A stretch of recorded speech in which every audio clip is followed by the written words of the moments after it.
This is the 145th episode of CloudFocus Weekly for the 4th week of July 2013. This episode is titled Paperless. CloudFocus Week is sponsored by Arkus, your cloud community experts. I am your host, Jason Howard, and joining me is the co-host and least paperless or most paperless person on the planet I know, Justin Edelstein. Justin, how are you doing today? Which one is it, least or more? I don't know. I said least, and then I thought, well, actually, you're not bad. And then pretty good. Then I don't even know, so then I reversed it. I'm good. You're good? You're good? I'm pretty paperless. Pretty paperless? I would say so. Pop your peas. You don't think so? I don't know. Well, we'll talk about it. So this episode, good sagui, this episode is all about, so this is our third or fourth special episode. We did GTD, we did support, we did meetings, right. And now this is our fourth special episode for all you league members, of going into like one topic. And this one came about, I don't know how, well, I guess we did this at Arkus. We said at one point we were going to go paperless as much as we could, and we've been trying to do it. And so, and I've been trying to, I know where it came about. It came about because I've been doing paperless for a while, and I was going to write a blog post next year called 10 Years of Paperless. Right. And I decided to write it this year, and then thus this turned into a podcast. Yeah. So here we are. And you'll have a blog and a podcast to listen to and read about all in the same week. Look how that sketched out. It'll be next week, but whatever. Oh, next week? I guess I could post it. You could post it. It's written. Yeah. Well, no, I'll post it next week. All right. So next week on blog.arkusinc.com, there will be I'll flip it. a podcast, a blog post called 10 Years of Paperless, which is based on my experience. Sort of like I didn't know if I was going to go too much into tips, too much into hints. So I kind of broke it down into like how I do it, what I do, best practices.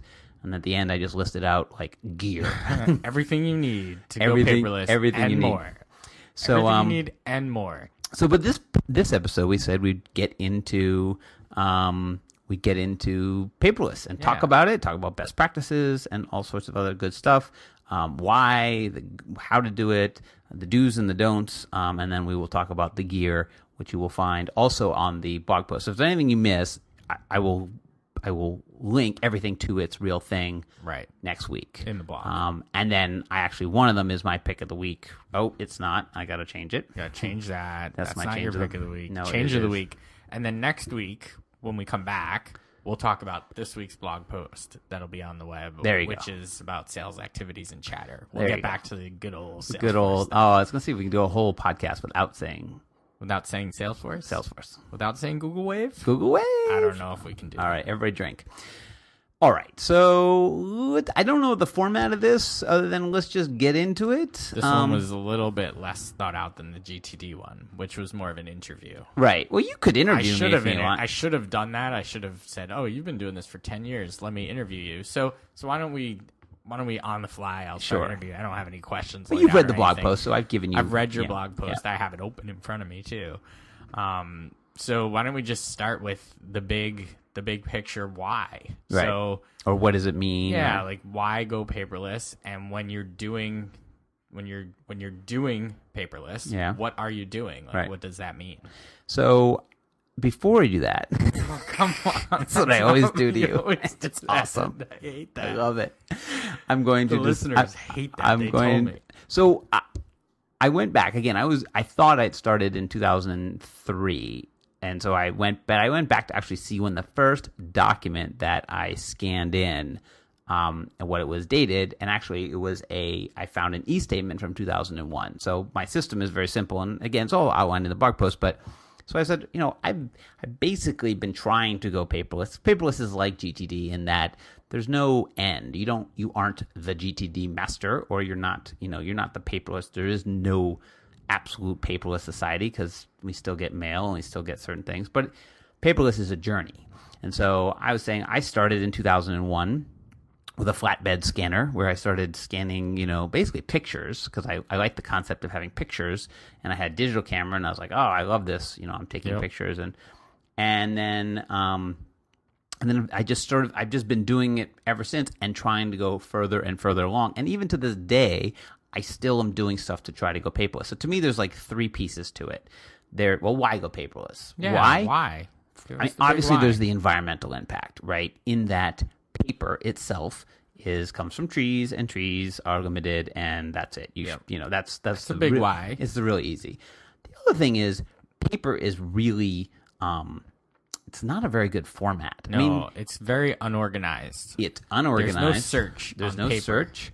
It's highly destructible. It's actually made of stuff that burns like paper, which is not good. It can't be in two places at once. It's hard to back up. You can't have your paper in your mobile device. It is hard to secure.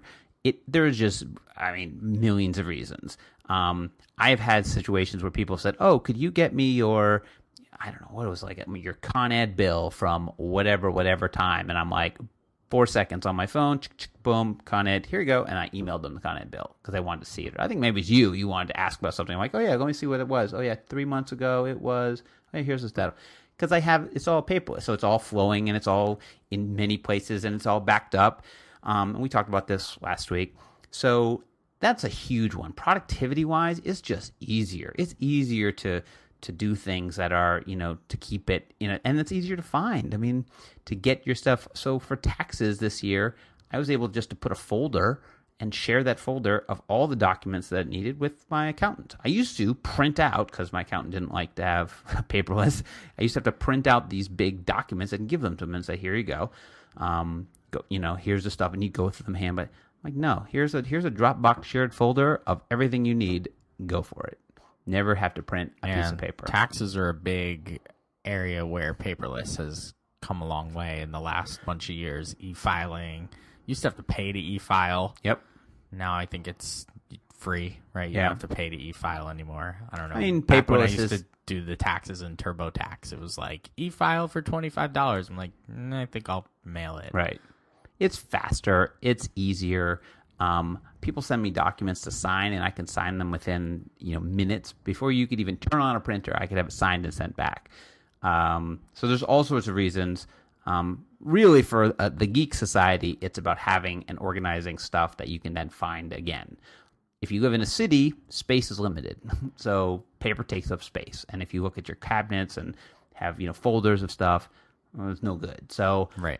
Getting rid of all that also. And as the world has progressed, paperless has become more and more acceptable. Meaning, you used to not be able to. There used to be documents that you couldn't keep the digital copy of and be legal.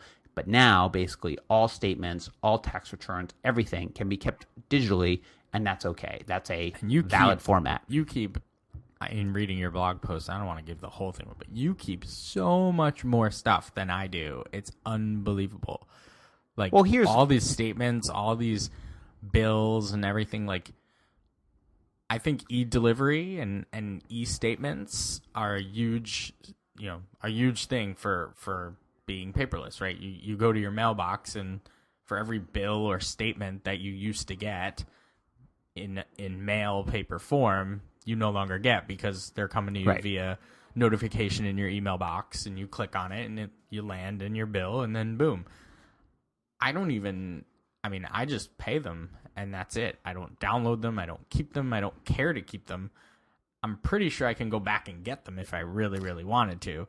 But I just don't care. Yeah, I'm shaking my head no. You can, but there's a time period. And so, you don't care, but there's certain things. Obviously, tax-wise, there are certain documents that you need to have. Yes, tax. Anything I know that has tax implications, I do. You said statements, and then you said I don't keep it. Yeah, but those statements for tax purposes, at the end of the year, you get your tax bundle, and you have it. But you don't have your monthlies. And it doesn't always include every transaction.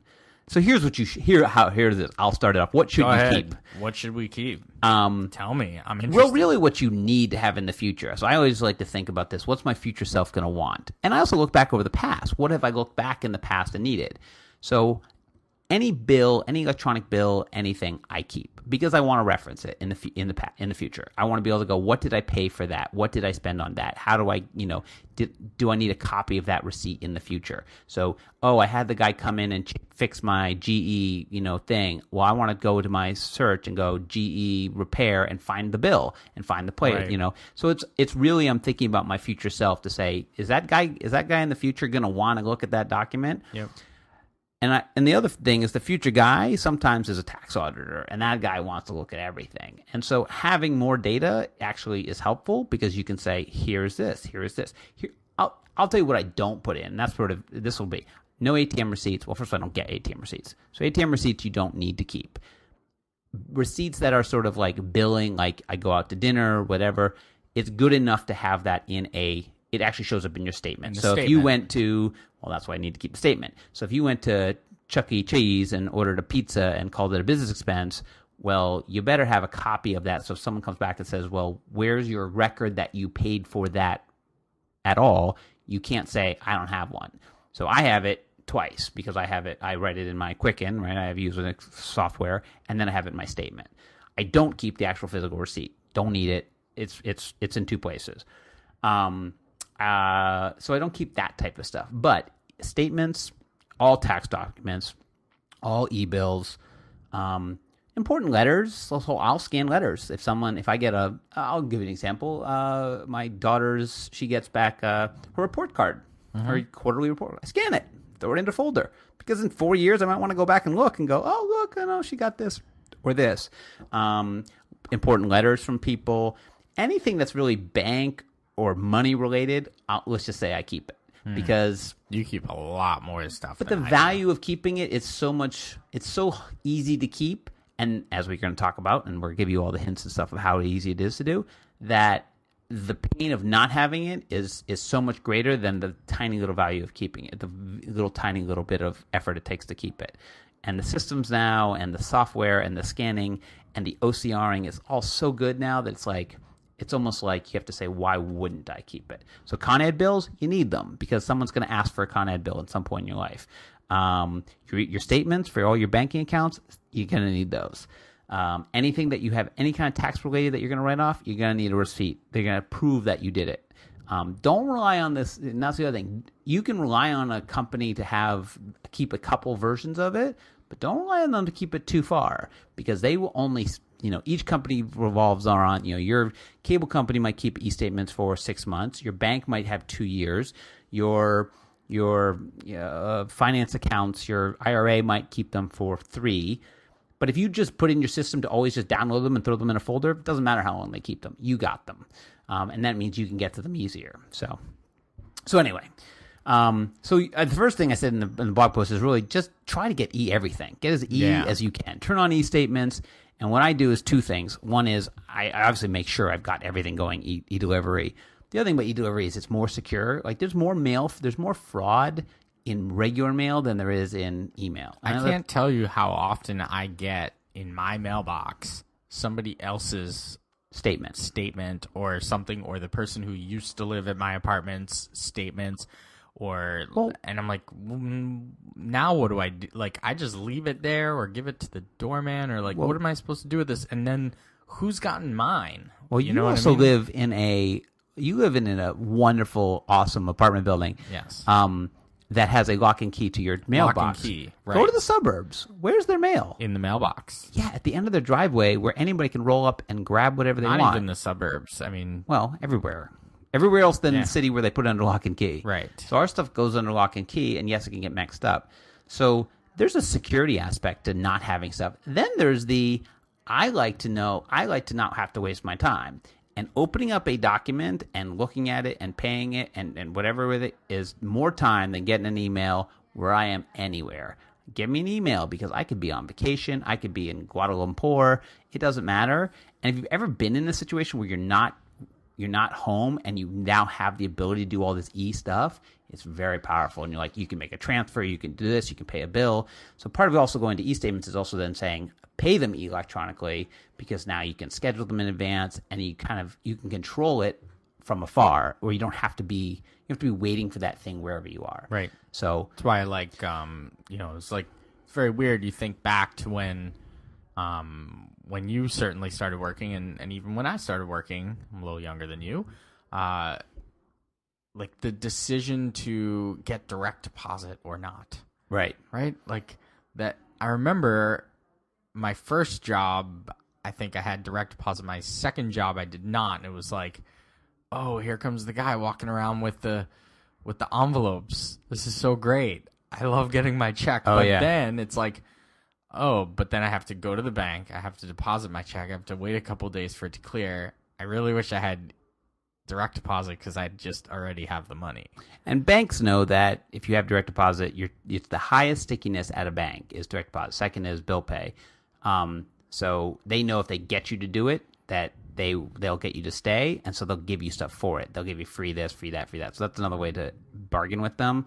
It's just like using the debit card. Sometimes they'll give you a free account if you use your debit card twice. So throw your debit card on like 2 automatically paying things, Netflix and you're done. And Hulu Plus. There you go. You're done.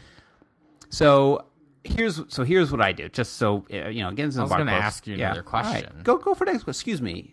Can you ask me another question? Excuse me. I'm in charge of this interview here. All right, you enter me. Because I was thinking about it, and I was like, e-statements and e-delivery is like a huge thing. And I was going to ask you, and I'm hoping your answer is different than mine, but I'm pretty sure it'll be the same. Like, what your thoughts are, like, what is the biggest, number one biggest thing that allows you to go paperless? I mean, other than the internet? Other than the internet, what is like the thing? If you didn't have this thing, it'd be very hard to be paperless. Like what would you say is like your big deal? Like, there's lots of stuff, right? There's scanners, there's shredders, there's printers, it's email, right? It's email or PDF. So like the other thing is when people ask, well, what should you save things in? I think let's just get that out. PDF is a great standard. It's been around for a while. It's open enough that almost everything can read it. PDF is everything you store, but it's email. Like you don't need email is the killer app for paperless. Absolutely, because every bank or every place that's sending you paperless anything needs to have, because it's a law that if you send someone something, you have to have notified them that you sent them. Right? You can't say, "Ooh, there's an invoice waiting for you, and now I'm going to send collection." Right. Until I've notified you. So there's a lot of again, the laws have been changing, but it's now they have to notify you that you have a statement waiting for you. So So now it used to be you had to send that by mail, and then the mail would bounce back, and that's how they would know if you moved. Now it's email, and they trust email enough, interesting enough, that it can be email. So yeah, email is the killer app. Email is the killer app. Yeah. Like my parents, as an example, they just went on a 22-day vacation all over Europe, and I imagine 10 to 15 years ago, I may have gotten a postcard or two in the mail. I got emails with pictures.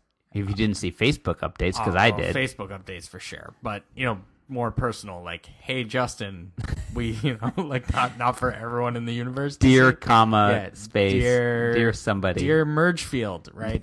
Copy and paste email to everybody. But, like, here's a picture of the pizza we ate in Naples, right? And it's like, oh, that looks delicious. Wow, I wish I was in Naples eating pizza with you. But that's, like, one... I think about like how often people would have written letters and like in school having a pen pal. Like now you probably have an email pal. Well, I'll give you a perfect... I imagine you have an email pal. I don't know. I don't have a child of of any age. But to be in school, I should ask one of my family members who are teachers who probably have pen pal like stuff. But even in school, they do like, smart boards and like no more like flip pads, those big pieces of paper that you stick up on the wall. It's all in a smart board and touch screens and yep. Well, I'll give you an example. My daughter is now at sleepaway camp, but she cannot send email. She can't have any electronic device that connects to the internet. Right. Which is really cool. Like I think there's a nice cutaway. But I can send emails to them that they then, paperless people, they then print and give it to her. The only other way is to send mail, which takes 7 days. It literally takes 7 days to go from here to somewhere in Pennsylvania, New York to Pennsylvania, or it can take 7 seconds, and it can be there for her, whatever.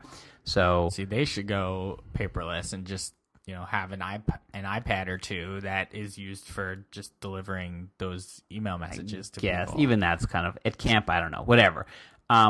So I would say first thing is to get everything e-delivery, and then the second piece, I guess, is really to stop the stuff that isn't notification. So this is the junk, right? And this is I think with the people that most people need help with. Yeah, like everybody I actually need some help with right. This. So I'm gonna help you and other people. You want to ask me a question? Ask me the question. Okay. Because we've checked my mailbox together. We live in the same building. So it's kind of sad. We live in the same building. That I lived there for 12 years and you moved in last year. That's kind of sad. So sad. Yeah. And we've checked our mailboxes together, and I'm like, oh, another Land's End catalog or another, furniture catalog. Because when I moved in, I got my furniture from I don't know. I can't even remember the place. That's how well these things work. I can't even remember the place, right. But it's like, oh, they just send this every month. I get this stupid catalog. How do I get rid of this junk mail? Like, there's some junk mail that to me isn't junk. Like, I enjoy getting the Borgata, like every couple weeks, like a thing from the Borgata that says, oh, here's the things that you can get if you come down in the next couple weeks. I like getting the stuff from the, like, I'm like turning into a degenerate. I like getting the stuff from the Palms that says, come out to Vegas, here's your free offer or whatever. Yeah, but those things are also exist in email. If you want to get those things, go sign up on email. They'll send you the same stupid things. I get them in email as well as mail. Right. But anyway, how do I get rid of this stuff? So, well, just one thing about mail. First of all, mail is dying. They're talking about shutting down mail on weekends. It is completely dying. So hang on as long as you want, or get ready for the future. I just be prepared. I'm sorry if there's flying cars. Yeah, get ready. The mail is dying. So first thing to do is, obviously, you can go like, if you have tons of time, if you have a little bit of time. So if you have tons of time, every one of those catalogs has a way to contact them to unsubscribe. And what I do is, and this is sort of my second step. So let me do my first step first. Yep. Well, I have the small amount of time. I don't have a lot of time. So I, years ago, signed up for, I think, 2 or 3 of these services. The one that I like now is, 41 Pounds. 41pounds.org. Yeah, so this is one of my things. So 41pounds.org is a organization that you pay, because they actually do the work, and you give them your information, and then they put you on as many do not mail mailing lists as possible. And there's 2 pieces of do not mail. Remember, there's do not mail and do not distribute to another person. So you can tell someone, this is what's tough, you can tell a company, don't mail me, and they'll say, okay, but they can still give your information to the next company. Now, of course, you've said don't mail me, but then they can mail you. Right. So you need to say do not mail. Same thing happens with email. And do not distribute. Right. Emails is as bad, but again, the cost of sending an email and the cost of deleting an email doesn't mean I'm not taking down a tree to do so. Right. And putting it in a thing that then drives around in a truck or goes on a plane. I mean, if you think of the actual energy it takes to make that postcard from the Borgata get to you, it's unbelievable amount of energy. Now, it's a percentage, but it's a lot when it could have just come in an email. So anyway, so 41pounds.org, you sign up, and they'll do that. Sign up, just for families out there, and multiple people in one place, are you paying them for the service of removing your address, or are you removing your name with your address? You give them a bunch of different people in your family. Anybody who lives there. Yes. And then you're telling them the catalogs you get. So then you go through and say, I get this, and this, and check them this. Off. And then they send out notifications to them. But if they're like, they gotta have like thousands and thousands of them. So they put you on the do not email services or do not mail services. Then they go specifically and go after one. So you say, I get this one, this one, this one, this one. Go after them and stop them. So it sounds like the strategy is to almost for a month save all the ones that you get, just so that you know that you get them. Yeah. So that you can go through at the end of the month and check them. I throw them in Evernote. So I throw a list in Evernote. Oh, I got this one today. Yes. And I then recycle it at home, and then whatever. So that's point one. If you use the service, you'll cut. 41 pounds is basically how much it's called 41 pounds, because how much pounds of stuff you can save a year. 41 pounds of whatever you can save a year. I'm going to sign up for 41 pounds. It's very, very good. And they say we'll get you between 80 and 95%. That's great. But I'm a super crazy person. I said super creep. Which I you probably are am too. A super creep. That is a true story. I have 2. I do that, and I do the belt and suspenders. So that's the first round. But I've been doing that for years, so it's like anything that gets through do you now have to keep going in? Well, if you have new ones. If you get a new one, you go in and you check it off. In theory, if you're still buying from places, then they will still start sending you things, and so you'll kind of have new ones come. You can email them, and you can whatever. They're actually pretty good. Yeah. So then I do the second piece, which is if I'm still getting them, and the big ones. I mean, the ones I'm usually getting now are the big catalogs. I just go into this search engine called the Google, and I Google unsubscribe from, and I'm going to use Land's End catalog. We both used Land's End. Yeah. Land's End, big offender. Yeah. And then, the big ones are really, I'm trying to think of the list. I have a list of all the ones I go after all the time.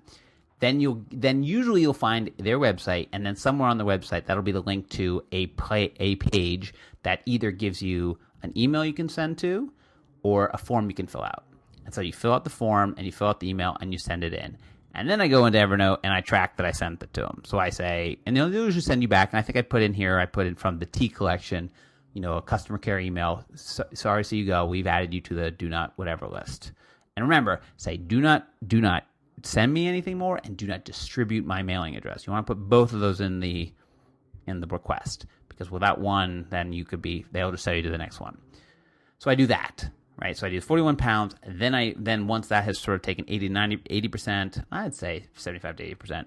Then I go for the other, So I do that, and now I've got a new tool, which I guess I'll just get into my pick of the week because it's get into the pick now. Go ahead. Right, so it's a new one called it's a new service I've been using called Paper Karma. So this is my pick of the week. Okay. Because I'm going to make about 17 picks during this podcast. And what you do is it's an app on the App Exchange. They've set it up on the App Exchange. On the Apple Store. Really? I think it's Android. App Exchange. App Exchange. It's not App Exchange.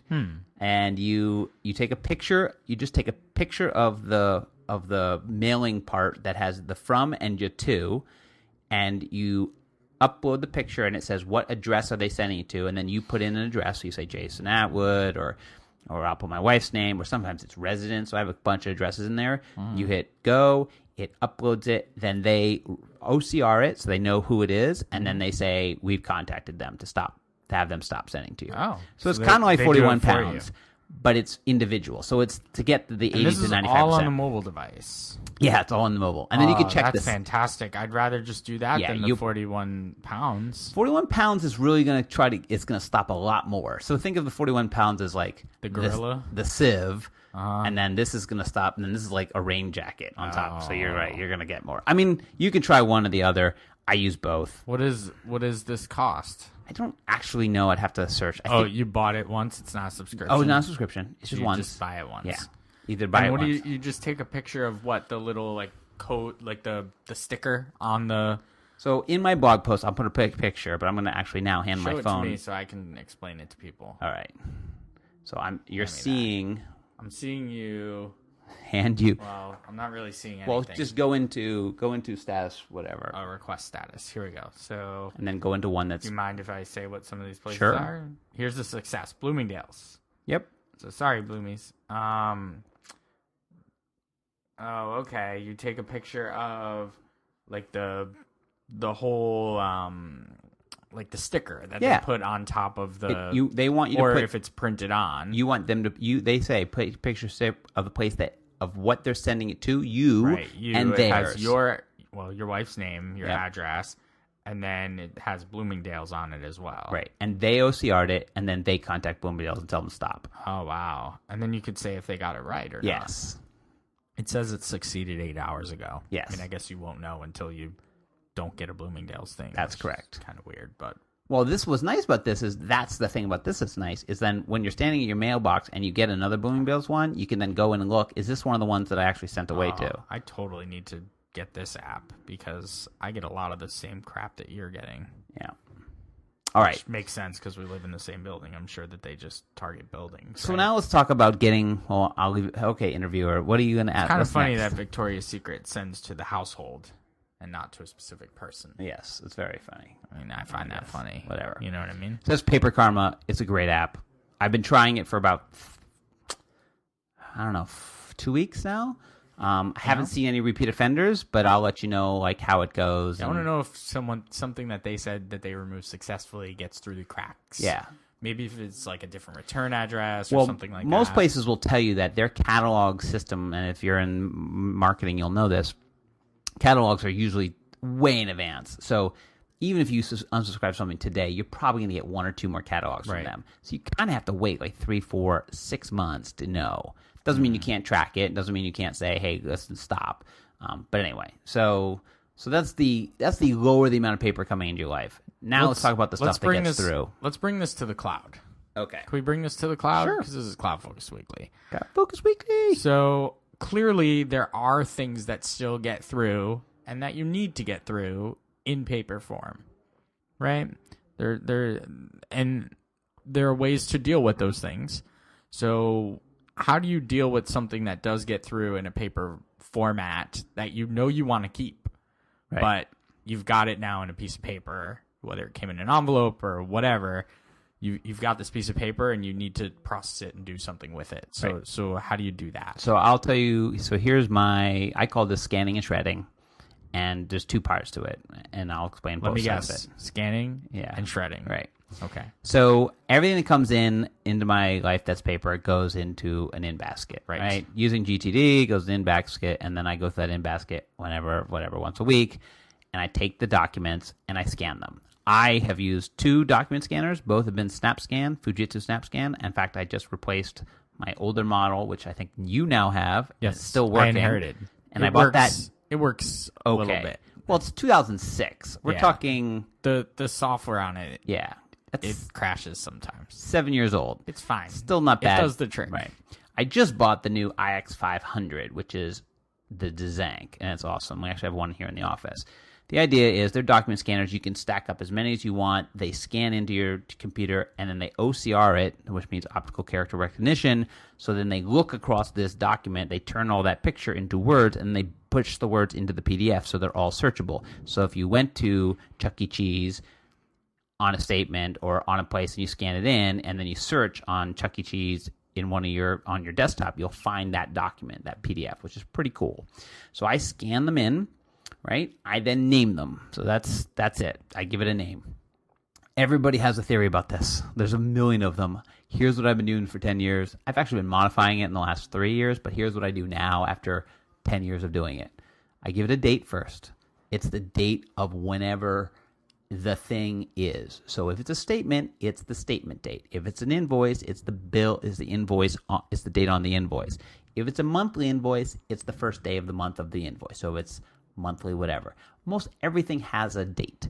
I just give it the date of when it says it is. If I got it 10 days later, I'm not going to give it that date. I give it the date that it says it is, because when I need to reference it, they're going to say, we sent that on this date. They're going to reference it the document date. They're not going to reference it when you got it. So you want to put the date. So, and I put that as year, dash month, dash day. Okay? Then I do the who and the what and an identifier. So the who is, so if it's Chase, if it's a Chase statement, it's Chase, right? Dash, what is this? Statement. It's a statement. So dash statement and then dash something. So invoices, I give it the invoice number. Statements, I give it the last 4 digits of my account number. Because if I'm looking through if I'm looking in this folder full of stuff, I want to say Chase, and then I know that I'm looking at for this statement versus this statement. So because I might get 4 statements from Chase. One that's a credit card, one that's a whatever. So I can go Chase, it's the 3333 account. Okay, let me open that one up. It's the June one. I also have an account that ends in 3333. Yeah, you do. Interesting. Then, so I scan it with the IX500. It goes in. It opens up. I open it up right in Preview, which is the Mac app, but you can use Adobe. I rename it, and then I save it into a folder. What folder do I save it into? Here comes the cloud stuff. Yeah, I went really simple on this. I just have a series of hierarchical folders. Some people say, well, why do you have folders? Why can't you tag? Why can't you this? Again, the idea is really to make it easy. If you tag and you do this and you do that, well, then it's just your barrier to entry is going to be like, I don't want to do it anymore. So you want your barrier to entry to be very, very low, because then you get your data in there. So I use things like Text Expander to help me do the dates, so I can hit the things. I use things like Hazel to move documents around automatically for me. And then I throw them in folders in Dropbox. And so for finances, this is really easy. So for everything that's finances, and I have a picture of this in the thing, I literally just have a folder called Finances on the top of my Dropbox, and then in there are 13, 12? 2001 12 folders. 2013. 12 folders. 2001, 2002, 2003, and in there are just the documents. I don't go deeper. I don't go this, that, other thing. because I found that even on my biggest year, I have a couple hundred documents. I don't need it any bigger than that. I don't need to get deeper than that. A couple hundred documents is enough to look through if I'm needing to find stuff. And since I date them, I can easily get to the date of when it is. And as I get to a certain month, it's very easy to find within those 20 documents which one I'm looking for. And then search does the rest. And then Dropbox is nice because Dropbox then throws it everywhere. So then I can get to it on my desktop, I can get to it on my phone, I can get to it on my iPad, and I can get to it on the web if I want to. So it goes in there and it goes up into the cloud, and I'm good. To the cloud. So where else? So where else does it go? Because you've gone paperless. A lot of people feel. I mean, we've sort of disbanded that myth, right? That paper is, it's flammable. So if your apartment is on fire, all your important documents that you've saved for 20 years are gonna light on fire. That's true. But with that said, your computer could also be sitting on your desk and also light on fire. Now, sure, you have them in Dropbox, but Dropbox could also have an accident and one day, lose your documents. So what else are we doing with our documents? Yeah, so that's the one thing about going paperless is realize once it's paperless, it's easier to destroy.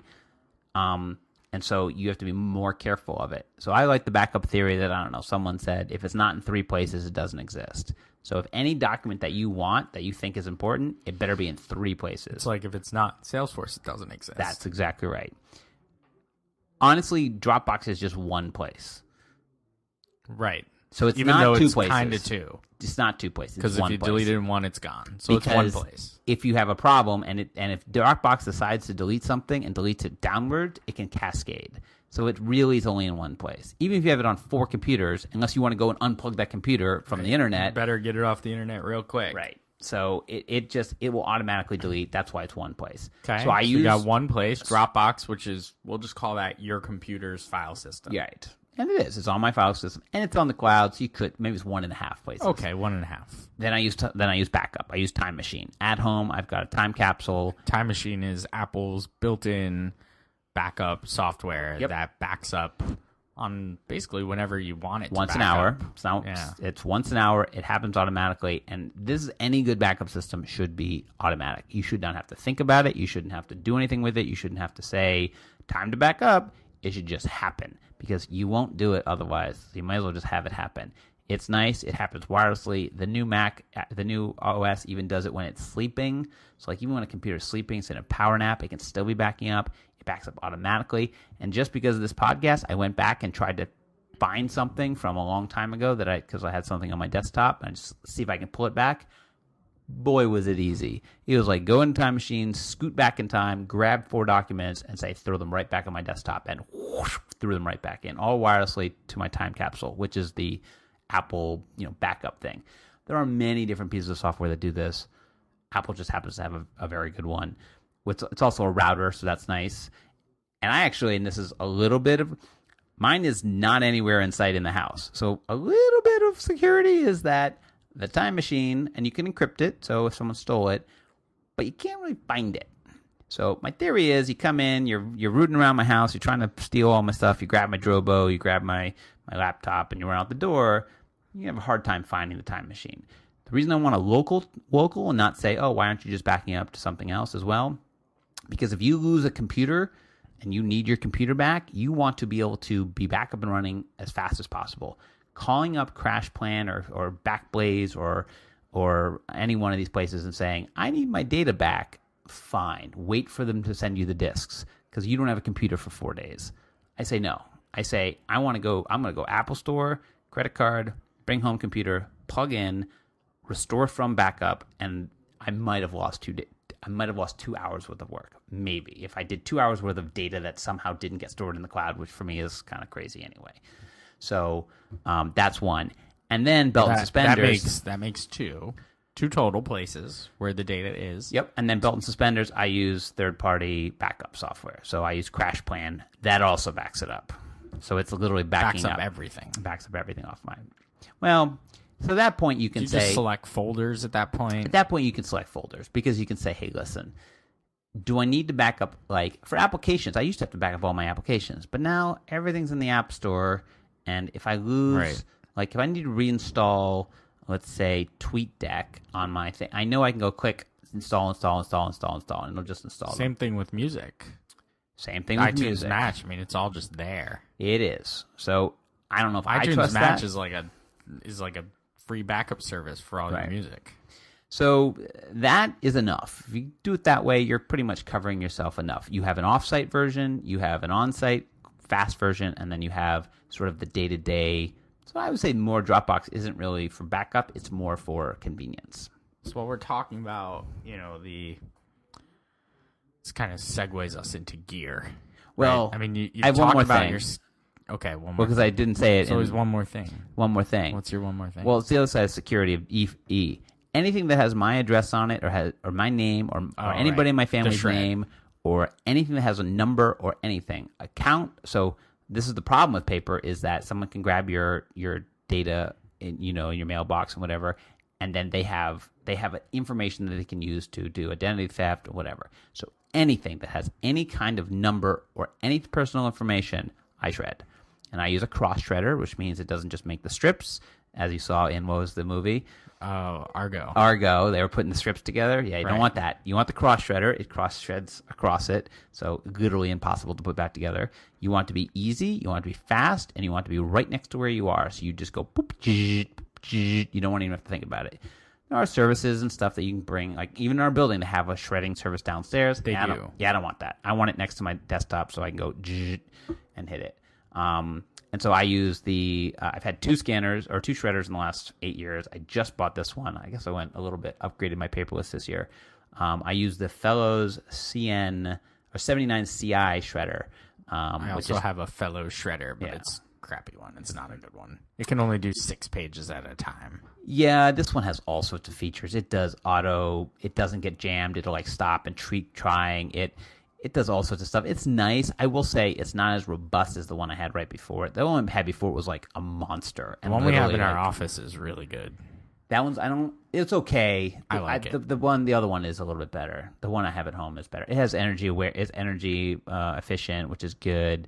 It's not as robust, but it's good for a home shredder. Like you can't sit there and shred I've actually overheated my Fellow shredder. It's like overheats and stops, and it says, I'm too hot. I'm not going to shred anymore. It does. It literally says, I'm done shredding. Yep. And you have to wait till it cool down. It says, put your air conditioner on. Yeah. No. It's because I was shredding I was going through and saying, I don't need the stuff that's this old. And I was shredding like piles. So anyway, let's get into gear.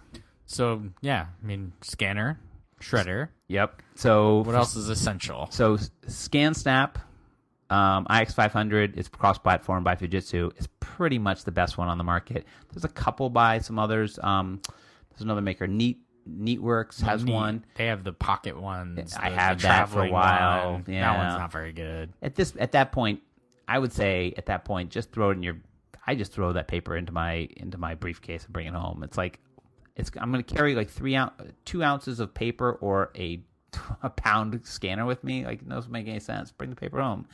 And it does like 1 page at a time. Yeah. Not useful. Yeah. This one, it does everything. The SnapScan is awesome. And it comes with a lot of software, and it comes with software that's an OCR software, which is the most important piece, that it OCRs it while it scans. And modern computers are very, very fast. Like, that happens almost instantly. Text Expander by Smile Software. I mean, for renaming files, that is just unbelievably easy. For moving stuff, I use Text Expander way too much. I mean, there's no use that you can't use it. Then for storage, so I use a couple. I'm going to talk about why one of them I don't use for certain things. So obviously, home I use Dropbox. We use Google Drive at work, which is the same thing, right? You drop things into a folder system, they sync up. Google OCRs it for you, which is nice. And then it's available online and it syncs other places. Same system. Nice so Dropbox, mobile app, same deal. Yeah, I will say Dropbox they've done their mobile app a little better because it has security based into it. So you can put a passcode on the mobile app itself, which is good because, again, if you're storing that stuff, put another layer of security on top of it. But it's not as good online because Google's really good with online stuff. Great right? online. So, and the search online is not as good, but the device stuff is much better. And you can't have 2 Dropboxes and 2 Google Drives going at the same time. So you kind of, if you have a work and a personal, you kind of have to keep them separate. You can't have 2 Google Drives, right? Well, you can. You just can't have them mounted at the same time, right? Which is a pain. Evernote I use for everything that's just a document in my life, right? That's just notes, free form collection of anything. But people say, well, why don't you use it for your PDFs? And I've had this question. So why use a service why use folders to collect things, and why not use something like Evernote? Or there's tons of software out there that'll say, we'll just take all your stuff and kind of like iTunes, make it, you don't have to worry about where things are. And I think the theory is that with all this software and stuff, it's still easier to put things into folders than it is to put them into just an app. At the end of the day, I need to know that my 12 years of history can be pulled out in a second. And in Dropbox, I can literally go select that folder, go right-click archive, and then throw it onto desktop or throw it onto a USB drive and walk out the door. And that's it. There's no, oh, I got this, let me go export. And Evernote's really great at archiving. They do the OCRing of stuff, but they do not allow you to get stuff out very easily. You cannot say, give me all of my documents into a folder so I can then pull it out. And file systems aren't going away anytime soon. They've been around for 20 years. I think they probably got another 10. If something comes out that's just absolutely makes my life so much easier, I would consider switching to it. But for now, file systems are the best. I use Hazel by Noodlesoft, which is a software that I talked about. I made it a pick of the week a couple weeks ago. It now has the ability to read through PDFs, grab dates within them, and then rename documents. So I haven't fully automated my system yet, but in theory, I could download a statement, like a chase statement, and it would then read the chase statement. It would know what to name it, and then know where to put it automatically, and it would just happen. That'd be pretty cool. It takes a little setting up. Time Machine and Time Capsule, talked about that. I use Crash Plan for my online backup. I bought the 5-year family plan, which is all you can eat. Not crazy. Sometimes it doesn't seem to always be running, and I don't know. I'm not 100% sure about it. I don't feel giddy at the fact that it's doing its job. Paper Karma I just talked about, which is my pick of the week. Great app. We'll see if it's, you really got to test something for 6 months before you do it. And then lastly, a great book by another person who's done Paperless and does podcasts and if you want to go deep into his stuff, actually Paperless by David Sparks. He wrote a book on it. It's a very quick read, but what's nice is it's the ebook version that's on iBooks. Maybe he has the Kindle version. I don't know if Kindle supports inline videos. I don't think it does. But the iBook version, literally you read 2 pages and then he shows you what he does. And he shows you how he renames. And he shows you how he uses text expander. And he shows you how he uses Hazel. I mean, you'll see a lot of the same stuff we're doing. And he gives you the reasons why to use PDF and why he uses this. And he has a law firm and he does it all in his law firm as well. And so I feel like, he's really good. His naming convention is a little bit different than mine, and mine's a little more structured. He's a little bit less structure, and he'll definitely put more. He captures a lot more stuff like letters. I don't capture a lot of letters. I don't get letters. But really great read. Paperless by David Sparks. It's a book. It's a book. The book is a book. Yeah, and it has lots of videos in it. I like that. I like books with videos. Yeah, so that's all. You can't do that in a real book. That's a paper book. That's all the stuff. Thanks for going paperless with me. And Arkus is very paperless. I would say so too. We don't have a lot of paper. Actually, I don't think we have much of any paper. Right, I'm looking around. I mean, we have a couple white papers that we've written that we've printed for collateral for Dreamforce, because when you get a booth at Dreamforce, they give you that paper stanchion. I think we will not take that this year. Yeah, I'll just say, we don't want that. Give us something else. Give us a video board. I think they won't. We have a couple other, more, again, mostly for Dreamforce. We have these printed, cards and stuff. But aside from that, we don't do a whole lot with paper. Yeah. When we get paper, we scan and shred. I mean, here's how we know we're a pretty paperless company. We moved in June 1st. We haven't connected the printer yet. Or no, we have connected the printer. No. It's not even connected. The printer is not connected. So there you go. We're literally the end of July, and we haven't connected 2 months the printer we yet. have not printed anything. With that, right? Or if we have, we've done it from home, or I think we printed a couple things, like we printed the nameplates or something. We did it to the, but if we print 4 pages a month, that's like that's a lot. Right. A little tip too, like if you're not e-signing things, like meaning capturing a signature in Preview or in Preview on the Mac or on Adobe, and being able to sign a document, meaning just drop a signature, a pre-done signature on that. That alone will save half the paper in the world, because you never have to print everything ever again to sign it. You just go to it. I signed my taxes that way this year. Me too. It's a signature. It's your signature. Here's the pro tip. If you sign the document for a lot of other people, like you sign for your wife, get their signature, get them to give you your signature, put it into your system, and then you can sign for them. I'm not, it's a trust level, but man, that's easier.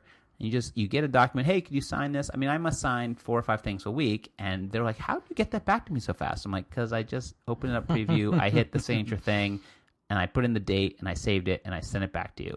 Right. And I gave it and I gave that the date that I signed it. How's that? So there's my my naming convention thing.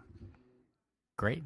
All right, we done? That's it. Are we paperless? We're paperless. Well, I hope this helped. Again, this is something that's been kicking around. The blog will be up next week. You want to follow us, follow Justin at... You're not going to let me make a pick? Oh, sorry. I don't need to. It's all good. I mean, we made 17 picks. We made a lot of picks. And this isn't a paperless pick. It's not a paperless pick, so we can wait till next week. Oh, tell me 3 things that you use that are sort of helping with paperless. Scanner. Okay, so you have... Which is kind of like a new thing. I've always had a scanner, right, but it was kind of not a good one. It's a printer, scanner, fax machine thing. So it's very much a flatbed. The ones that feed, and you can feed multiple pages into, allow for me to take things, scan them, and then get rid of them. Right. As opposed to in the past, it's I'll just keep this. So I don't have a whole lot of stuff. I looked back in documents, and I'm like, oh, I have all my tax stuff since 2011 or since 2007 electronic. That's cool. All the stuff that I need for, and taxes have really been a big sort of driver for me. Right. I need to really keep this stuff. And it's a lot easier to keep it in a folder on a computer than it is somewhere else, because then when I want to just give it to somebody to do what they need to do, here it is. Right. Again, email. I mean, it's kind of the main thing. Yep. You can't really be paperless without email, because it's the main notifier.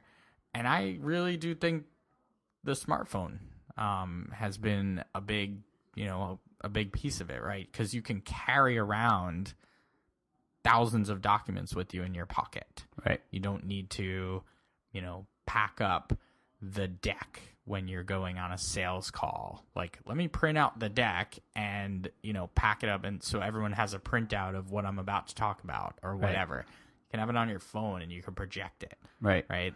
And even, I guess to that point, modern conference rooms, talking in a business context. You mean behind me?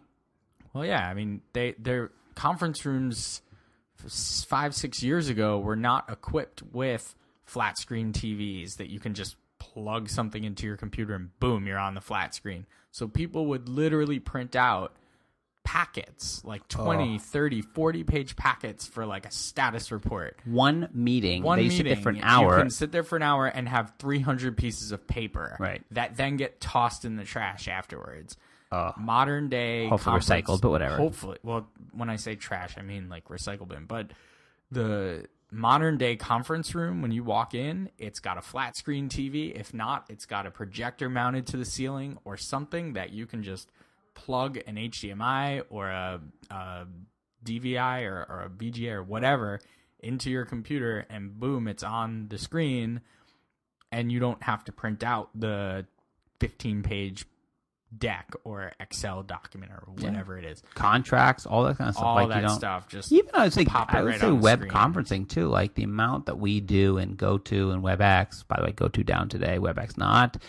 Not sure it was down. Yeah, it just wasn't working very well on my computer. Yeah. My computer had some issues today, so I'm not going to totally blame it. I am, because it's more fun. Okay. I will say that even that, when I share stuff, when I share a document, when I share a everything I do it never needs to go to a piece of paper. And primarily because everything we do is sort of over the web and it's online and there's a picture and there's a PDF and there's a document you send. And you show someone something. So you don't really need to build it into a piece of, to print it to something that you actually need, because you don't need it because you would have to send that to somebody.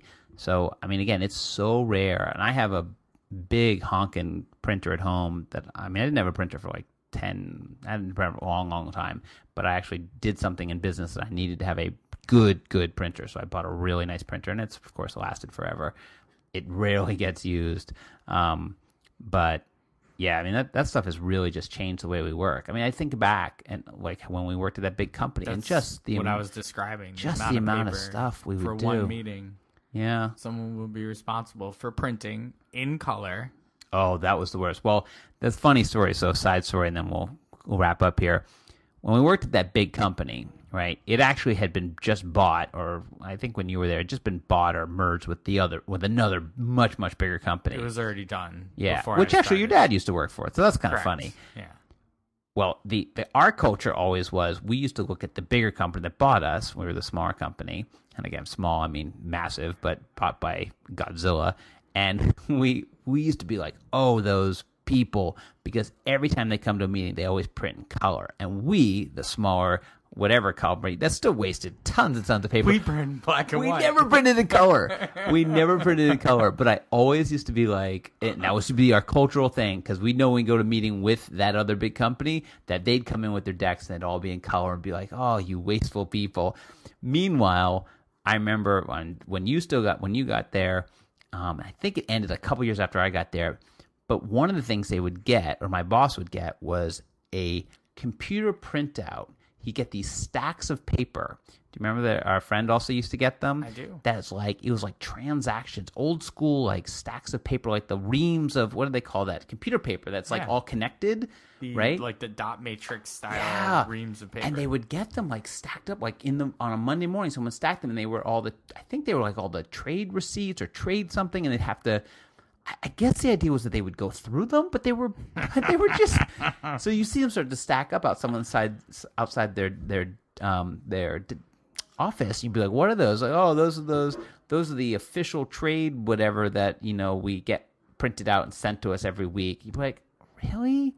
You're really doing something with that? I mean, your intern sitting on top of them, like, that's his place to sit. It keeps the door open. Oh, there's just a stack. And then everywhere in our office, and this is that big company, like there was only two things that were in the office. It was either a cube or it was filing cabinets. And that was it. Your two pieces of property that you got to have when you walked in was like, here's your cube or your office, and then here's your stack of filing cabinets that you get to keep. And I remember when people would leave, they'd be like, even when I left, here's my 4 cabinets. And I had been pretty good. I had, been less and less, but you keep things because you want to cover your whatever. And I said, here's the keys to my cabinets. They're all organized with labels and years and all the stuff that I did that was labeling and yearing. And I just remember thinking, no one will ever go through any of that ever. It will just sit there until someone moves, and then they will just go through and that's the stuff from Jason. Let's just trash it. Let's just shred that. Totally run the Send it to paper, to whatever recycling system. And they would just have those stacks and stacks and stacks and stacks of those. That was it. I remember all up and down the hallways, nothing but filing cabinets for all this paper that no one ever cared about ever again. Anyway, that's it. All right. Follow us at Just Elstein. Follow us at Jason M. Atwood. Follow us at Arkus Inc. Go to Facebook.com/Arkus Inc. Remember, in the Dreamforce portal group, and we're in the Success Community group. There's actually a good group in Success Community group called Evernote is My New Brain. Yeah. Or Evernote is My Brain. So he's kind of a paperless guy. The guy who runs it, I forgot his name right at the moment. Jeff Gross. There you go, Jeff. So go in there and post in there. I'll probably forward this podcast into that, or repost, or whatever it is. Rechatter. Share. I will. That's what I'll do. I'll share it in there because we talked about Evernote, so it's relevant. We're on LinkedIn. We're on Google+. You can subscribe to iTunes. Leave notes in the discuss at the end of the podcast episode up on blog.arkusinc.com if you're seeing it there, or you can go there and then at the end of the click into the podcast and then there's discuss at the end. You can, if you leave something, we will almost definitely respond because we get notifications about it. Until next week, we'll be back with a normal episode and a few less picks. Until then, enjoy those cloudy days.